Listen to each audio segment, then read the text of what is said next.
ایسا نہیں تھا کہ ادھر انڈیا کی فوج کھڑی ہے، یہاں پاکستان کی فوج کھڑی ہے، نہ آپ ان کو جانتے ہیں نہ وہ آپ کو جانتے ہیں.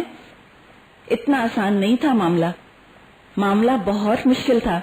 بچپن کے ساتھی، ساتھ کے کھیلے ہوئے، خونی رشتوں میں جڑے ہوئے لوگ، سگے بھائی کا بھائی سے مقابلہ ہے. اور یہ تو پھر اللہ آزماتا ہے کہ اب تک تم کو اپنے خونی رشتے زیادہ عزیز ہیں یا تم واقعی سوچ سمجھ کر اللہ کی رضا کی خاطر اور جنت کی تلاش میں تم ایمان لائے ہو. اس معاملے کو آج جو کہ پیدائشی مسلمان ہیں وہ نہیں سمجھ سکتے، اس لیے کہ ہمیں اس قسم کے تجربے نہیں کرنے پڑتے. لیکن جو کوئی دوسرا مذہب چھوڑ کر اسلام میں آ کر شامل ہوتے ہیں ان کا امتحان یقیناً زیادہ سخت ہے، اور چونکہ امتحان زیادہ سخت ہے اللہ کے ہاں ان کا درجہ بھی زیادہ بلند ہے، اس لیے کہ انہوں نے زیادہ قربانی دی ہے.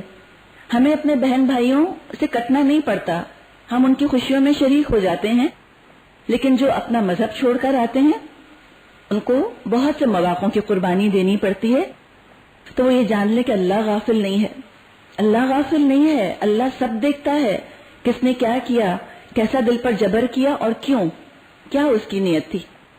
اب دیکھیے یہاں پر ایک طرف اللہ کے رسول کو مار رہا ہے ایک بھائی، اور اس کے ساتھ اسی کے مقابلے میں سعد بن ابی وقاص، اب عتبہ بن ابی وقاص کے بھائی، اور یہ عشرہ مبشرہ میں سے تھے، ان کو جنت کی بشارت دی گئی تھی.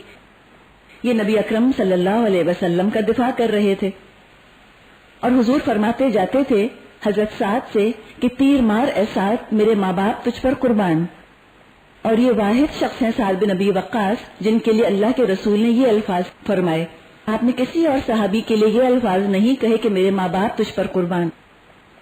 دراصل زندگی تو ہے ہی یقین کا نام. آپ کو کس بات پر یقین ہے، اور یہ ایمان جب دل میں داخل ہو کر، پختہ ہو کر یقین کی شکل اختیار کر لیتا ہے تو پھر انسان کو دنیا ہی میں جنت نظر آ جاتی ہے. وہ سمجھ جاتا ہے کہ واقعی میں نے جو چیز پسند کی ہے اپنے لیے، جو چیز میں نے والنٹیرلی اپنے لیے اختیار کی ہے، یقیناً یہ حق ہے، اور حق کا ساتھ دینا ہی اللہ کو بہت پسند ہے، چاہے اس میں کتنی بھی انسان کو قربانیاں دینی پڑیں. پھر عبداللہ بن قمہ ایک اور کافر تھا، اس نے آپ کے کندھے پر اتنی سخت تلوار ماری کہ 1 مہینے سے زیادہ آپ اس کا درد اپنے کندھے پر محسوس کرتے رہے. حالانکہ آپ نے 2 زرہیں پہنی ہوئی تھی، ڈبل آرمر پہنی تھی، اس کے باوجود اتنی زور کی چوٹ لگی. اس کے بعد دوبارہ آپ کو تلوار ماری جو آپ کی چیک بون پر لگی، یہ گال کی ہڈی کے اوپر. اور آپ دیکھیں نا گال کی ہڈی کتنی سخت ہوتی ہے، اب کتنے زور کا وار ہوا ہوگا کہ وہ جو آرمر آپ نے پہنا تھا اس کی 2 کڑیاں یہاں اندر دھس گئیں، اس ہڈی کے اندر چلی گئیں.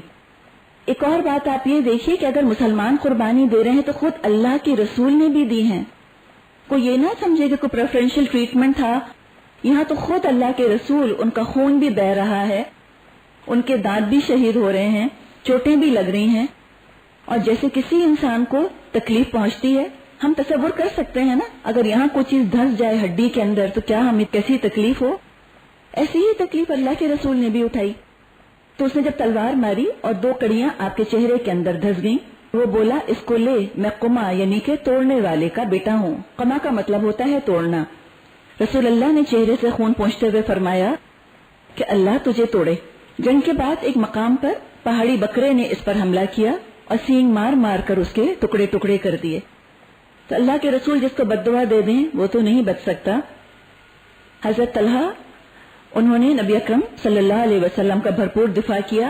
35 سے زیادہ ان کو زخم آئے، اور وہ ہاتھ جس سے کہ وہ تلوار چلا رہے تھے، وہ ہاتھ ان کا شل ہو گیا تھا. شل سمجھتے ہیں آپ لوگ، سن ہو گیا تھا، پھر وہ کام نہیں کرتا تھا. اور بعد میں لوگوں نے دیکھا کہ وہ اس حال میں تھے کہ ان کا ہاتھ کام نہیں کرتا تھا، بیکار ہو گیا تھا. ترمذی کی روایت ہے، رسول اللہ نے فرمایا جو کسی شہید کو زمین پر چلتا پھرتا دیکھنا چاہے وہ طلحہ کو دیکھ لے. حضرت سعد کا بیان ہے، میں نے احد کے روز حضور کے ساتھ 2 آدمیوں کو دیکھا، سفید کپڑے پہنے ہوئے تھے، اور یہ دونوں آپ کی طرف سے انتہائی زوردار جنگ لڑ رہے تھے. اس سے پہلے اور اس کے بعد ان دونوں آدمیوں کو کبھی نہیں دیکھا گیا. اور یہ دونوں جبریل اور میکائیل علیہ السلام تھے. فرشتے نازل ہوتے تھے اپنے رسول کی دفاع کے لیے، اور آج بھی فرشتے نازل ہوتے ہیں مسلمانوں کی ہمت بندھانے کے لیے. کبھی دل چھوٹا مت کیجیے، کبھی یہ مت سوچئے کہ میں کتنی تکلیف یا کتنی قربانیاں دے رہی ہوں. میں کتنی دقت اٹھا رہی ہوں اور اللہ کو کیا پتا، نعوذ باللہ. یہ تو وہی والی بات ہے، وما قدر اللہ حق قدرہ، اللہ کی قدر نہیں کی جیسے اللہ کی قدر کرنی چاہیے تھی انہوں نے. اللہ سب دیکھتا ہے، اور جب بدلے کا دن آئے گا تو ایمان لانے والوں کو کبھی افسوس نہیں ہوگا کہ ہم نے دنیا میں جو فیصلہ کیا تھا وہ غلط کیا تھا. یقیناً وہ یہی سوچیں گے کہ جو ہمارا فیصلہ تھا دین پر جم جانے کا، وہی فیصلہ کتنا اچھا تھا. ابی بن خلف، یہ بھی کفار کی طرف سے تھا، یہ کہتا ہوا آیا کہ محمد کہاں ہیں، یا میں رہوں گا یا وہ. جب قریب آیا تو آپ نے چھوٹا سا نیزہ اٹھایا، اس کے بعد آپ اس کے سامنے پہنچے اور حلق کے پاس تھوڑی سی جگہ خالی تھی. پورا تو اس نے آرمر پہنا ہوا تھا نا، یہاں کہیں ایک جو جہاں پہ کنیکٹ ہوتا ہے نا اس کا آرمر اور اس کا اوپر کا پہننے والا، وہاں بیچ میں تھوڑی سی کوئی جگہ خالی تھی. وہاں پر آپ نے اس کو ہلکا سا نیزہ لگایا، اس سے بس ایک خراش آ گئی، اسکریچ پڑ گیا، اور اس سے جو خون بہنا شروع ہوا تو بند نہ ہوتا تھا. شدید اذیت میں مبتلا رہا. کہتا تھا جو تکلیف مجھ کو ہے اگر ذی المجاز کے سارے باشندوں کو ہوتی تو سب کے سب مر جاتے. اتنی شدید اس کو تکلیف اس کی محسوس ہوتی تھی. بخاری میں روایت ہے، اللہ کے رسول نے فرمایا اشتد غضب اللہ علی رجل یقتلہ رسول اللہ فی سبیل اللہ. اللہ سب غصہ ہوا اس شخص پر جس کو رسول اللہ نے اللہ کی راہ میں مارا. نبی کے ہاتھ سے قتل ہوا اس کی کیا نجات ہو سکتی ہے. علامہ سیوطی نے کہا ہے کہ احد کے دن کافروں نے رسول اللہ پر 70 حملے کرے، 70 ٹائمز انہوں نے حملے کیے، لیکن اللہ نے آپ کو بچایا. انس بن نضر نے کہا کہ میں احد کے پہاڑ کے پاس سے جنت کی خوشبو سونگ رہا ہوں، اور لڑتے لڑتے شہید ہوئے. تلوار، تیر اور نیزوں کے 80 زخم ان کو لگے ہوئے تھے. حال یہ تھا کہ لاش پہچانی نہیں جاتی تھی. ان کی بہن آئی ہیں اور انگلیوں کی پور دیکھ کر انہوں نے ان کو پہچانا ہے کہ یہ میرے بھائی ہیں. کوئی خاص ایسی ایک نشانی ہوگی، آئیڈینٹیفیکیشن مارک ہوگا ان کی انگلیوں پر یا کہیں. نبی اکرم نے غسل کے بغیر ان 70 شہداء کو دفنانے کا حکم دیا. 70 مسلمان شہید ہوئے تھے احد میں. حضرت عمرو بن جموح ایک لنگڑے صحابی تھے، حضور کی خدمت میں حاضر ہوئے اور احد میں شرکت کی تمنا کی. آپ نے فرمایا کہ تم تو معذور ہو، اندھے ہیں یا لنگڑے ہیں یا کوئی اس طرح کا پرابلم ہے تو وہ تو ایگزمپٹڈ ہیں جنگ میں حصہ لینے سے.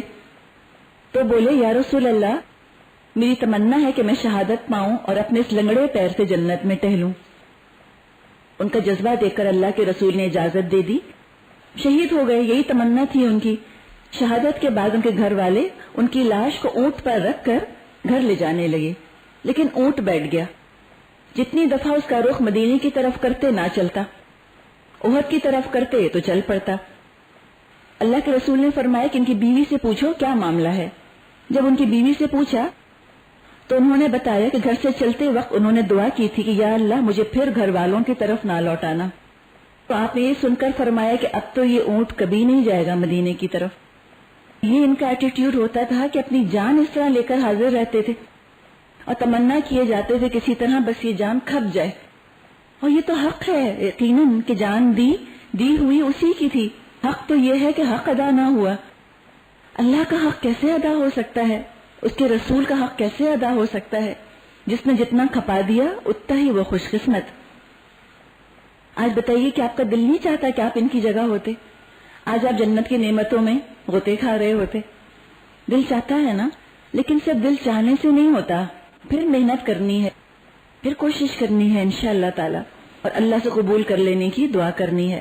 والآخر دعوانا ان الحمدللہ رب العالمین.